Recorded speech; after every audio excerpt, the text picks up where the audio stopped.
Hey guys, welcome back to While You Were Cleaning. Today I have 3 more Dollar Tree fall DIYs to share with you. I love how each of these DIYs turned out. As you can see by the title of this video, I do consider these DIYs to be a little bit more of a boho decor theme. So if that is your style or you want to incorporate that style into your fall decor this year, then this video is for you. I really hope that this video is helpful for you and it gives you some ideas for your fall decor. Let's go ahead and get started with these DIYs. For the first DIY, you'll need a pack of these wreath rings. If you can't find these, go ahead and just grab a regular wreath there from Dollar Tree. And then you'll need 2 of these beaded garlands. I am using the largest and the smallest rings from that pack of 3, and I broke them apart at the seam where you can see the metal comes together on the wreath. Again, if you can't find one of these reeds, then go ahead and get a regular metal wreath from Dollar Tree and cut it apart and use the largest and the smallest rings from that. Next, I strung my beads onto my metal wreath hooks. So for that larger wreath, it did take an entire string of the beads, and then for this smaller one, I did have some beads left over. And I did go ahead and leave the twine in the center of the beads as well, just so it would hold them all together so it wouldn't be a bunch of individual beads that I had to work with. You can see how this large one here ended perfectly. You could tie those strings together or just cut them off if you want. They're really not going to come off with how we're going to finish this off. And then with the smaller one, you do have extra beads, so you can just go ahead and cut them off there and then tie them or glue the end down. Next, I used some brown floral tape to hold the 2 sides together on this wreath so that the beads don't come apart at all and the wreath doesn't come apart. And I just did maybe about a 2-inch section. I did cut off any of the extra twine there, but just wanted to make sure it was nice and secure, and this tape works really well for that. Once you get each individual wreath taped, then I put those together and taped them together using some more of the floral tape. You could also just hot glue these together. Now that they are attached together, we are ready to start adding some floral. So I did pick up just a few different kinds there from Dollar Tree. I got some eucalyptus, some of this fall grass that has flowers in it, and then I got some of these flocking balls. And of course, just go with any color theme that you like. These are just some that I picked up on hand at the beginning of the season. These branches of eucalyptus have 5 individual branches on them.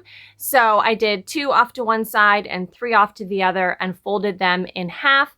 And then I went ahead and wired them onto the wreath right where that floral tape was so that we are covering that up. And I did use 2 branches of eucalyptus. And when I added the second one, I went ahead and flopped it so that it had the 3 branches off to the side where the first one just had 2 branches. So that when it's finished here, you have 5 branches going off to each side. Once I had them all wired in place, I went ahead and added some more of that floral tape on there. I ended up using 5 individual branches of this greenery that has the little pink flowers on it, and I added it to the wreath so that there was 2 branches going off to each side and then one that's just a little bit more in the middle, covering up that middle section. And then I wired that in place. I did not use floral tape on this part because I want to try and cover up the floral tape that's underneath. Once you get these wired in place, you can adjust the branches so that they cover up that tape. Next, I used 2 bushes of these flocking balls. I had the one that's kind of a burgundy pink shade, and then the other that is a little bit more of a yellow or mustard color. And I just alternated these, adding them to each side, and you can leave the stems their full length and then go ahead and push those underneath either the floral tape that is already holding flowers in place or underneath some of the wire that you already have holding flowers in place. And that worked just fine for mine. If you want to add some glue to these as well, you could do that just to make sure that they don't move after you've put them in place. If you wanted to add a bow to the center of this as well, you could. I really like the way it looks with just the floral on it, so I just kind of adjusted the floral the best that I could to make the center look nice and finished. And I'm using some black wire here that really can't be seen once you use it to finish off this wreath. So unless you're looking up close at it, you really don't notice that there's that black wire there. Here's how that finished wreath turned out, and I really love the way that this looks. I love the colors. They're a really fun combination of colors for fall. And of course, this wreath could be used for other times of the year as well. You could take the floral off and put on some more spring type floral if you want, or even Christmas.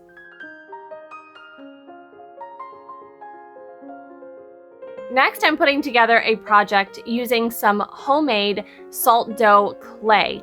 Now, I did do a video on 3 different clay methods last Christmas, and I will link that up in the corner for you, and then also at the end of this video, so that you can go see that one, see which clay method you want to use.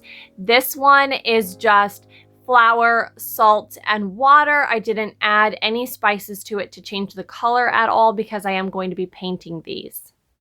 These are the only cookie cutters that I could find at Dollar Tree this year, but they are perfect. I'm going to be using this pumpkin one, and I'll be cutting out some pumpkin shapes from my dough after I rolled it out.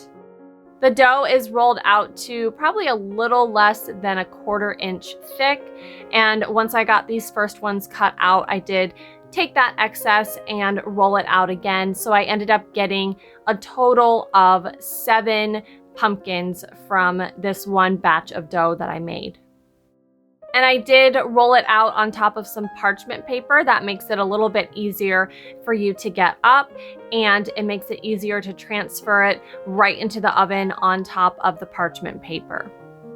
I wanted to add some lines to these, so I just used the back end of a paintbrush and just used those to draw some lines. And I just tried a few different methods. I didn't want all the lines to look the same, so some I added 3 lines and some 4, and that first one there was not my favorite, but it's okay. I was just figuring it out as I went along.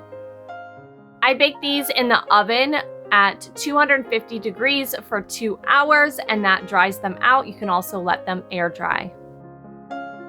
To paint these, I'm going to use some paint that I picked up from Walmart because they are 54 cents there, and I like the quality of them a little bit better. So I used Tuscan Red with a little bit of this Cameo Pink. I just wanted to take out a little bit more of that red, make it a little bit more of a burgundy color, and then I painted over all of my pumpkins with that, just with a regular paintbrush. And this paint is pretty fast drying too, so it's nice that you don't have to wait super long for it to dry. To paint the stem and then in some of the grooves, I'm going to use this gold paint that I picked up in the dollar spot at Target. You can also get some gold paint from Dollar Tree or Walmart as well. Just had this one on hand already. And I used it to paint the stem, and then I also used it in the grooves that I had pressed into my pumpkin dough. I used a smaller paintbrush for this so that it didn't make a mess all over the burgundy that I had already painted.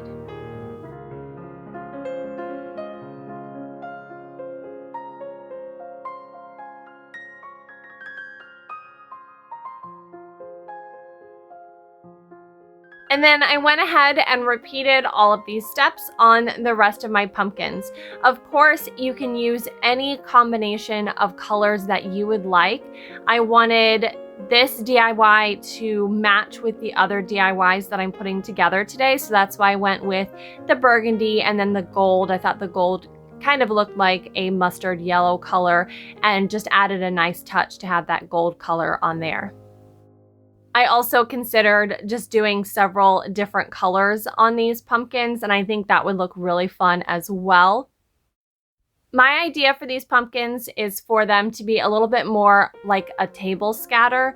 So using them, in decor along a mantle or along the center of a table.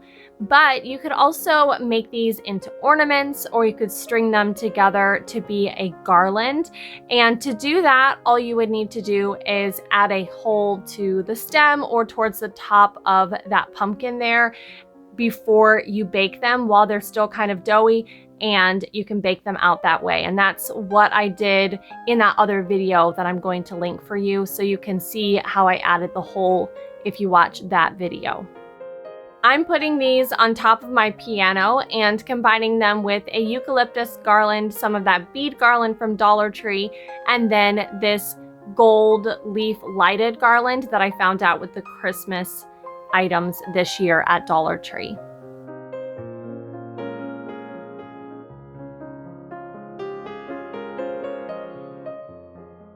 And here's how those little pumpkins turned out. I really love them, and I find it so relaxing to work with clay, and it's very cheap to make it yourself using flour and salt. It's easy, it's cheap, and there's just so many different things that you can make with it.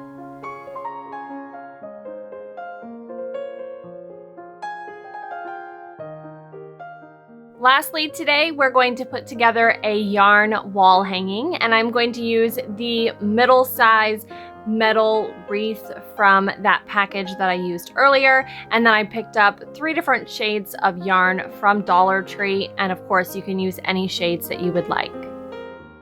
First off, I figured out about how long I wanted the yarn to hang off of this hoop. It ended up being about 16 inches, and I just looped the yarn around several times because I would need quite a bit of it cut. So here you can see I have about 8 strands going around, and I just cut them at one end. Using 4 of these long strands at a time, I put the loop over the front of that metal wreath form and then came up around the back of the wreath form to put the loose ends of my yarn back through that loop. So you can see how it looks here in the front of the wreath. It gives it a little bit of a finished look as compared to putting that loop behind the wreath and then pushing them up through it, if that makes sense. It makes this nice knot here on the front. I added 8 sections of this mustard yellow color, and then in the center I did 4 sections of this burgundy yarn. I did come back and add a 5th section of the burgundy yarn in a little bit, and you'll see why I did that. Lastly, I added 8 sections of this olive green color, which I think I accidentally did 9 sections here, but I removed one of those later on and just had my count a little bit off there. And here you can see how that looks with all of the yarn just hanging down. And you could leave it like this and just trim the bottom, but we're just going to add a little bit more detail. So here I'm using the leftover beads from that first DIY that I did, and I'm taking 1 section of the yarn and I folded the ends of it over top of a piece of wire, and I folded that wire as well so that there's kind of a loop at the end, almost like it's going through the eye of a needle. And then I fed that wire through one of the beads and used my needle nose pliers to help pull the yarn through the bead because it is a pretty small hole there. I did this to every section of my yarn, and then I went back through, and for every other bead, I just pulled it down about 1 inch from the top of the yarn. And then here you can see I added that other section to the middle because I just wanted to be able to have it be even going back and forth as far as the beads pulled down. And you can see here it ends up nice and even, adding that 5th section of burgundy yarn. Next, I wanted to braid some of this yarn. So for every third section, I went ahead and did a braid. And then once I got to the end of the braid, you could add a bead there. That would look really nice. You could also just take a piece of yarn and tie it around. But I just took an existing piece of the yarn that's there and I just brought it around and tied it around the end of the braid, and that finished it off just fine. So I ended up braiding 2 sections in the yellow, 2 sections in the olive green, and then just 1 section down the center of the burgundy color.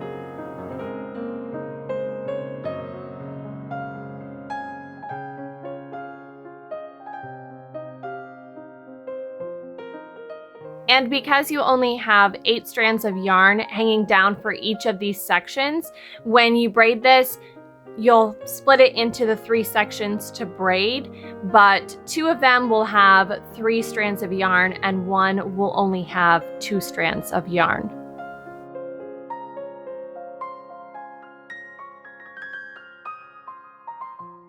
Since I still had a couple extra beads from that strand that I used part of it, I went ahead and I threaded on a few more beads to some of my sections of yarn and just had these beads hanging about 2 inches off the top of the yarn, just staggered them a little bit. So these are every third section as well will have 2 beads on that strand or that section.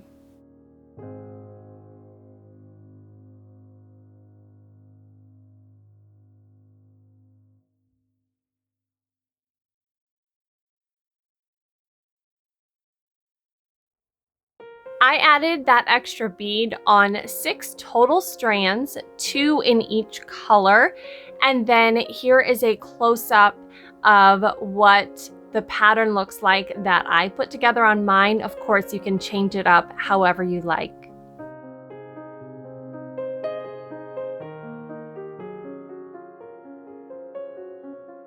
The last step on this project is to trim the yarn at the bottom. So I did mine with a point that comes down to the center, and I just did a slight angle coming down to the center. You could also angle up to the center and make your outside edges a little bit longer, or you could go straight across. And I did hang this up on the wall to make sure that there weren't any extra little strands coming out. I just wanted to show you how I trimmed it with it laying there flat on the table. And here's how that finished project turned out. Of course, you can change it up however you like, add more beads or braids, just play with it and have fun.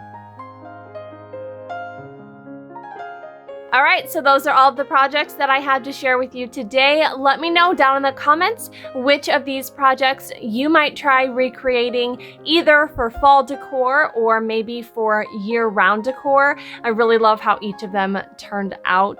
Again, thanks for watching, and I'll see you guys next time. Bye.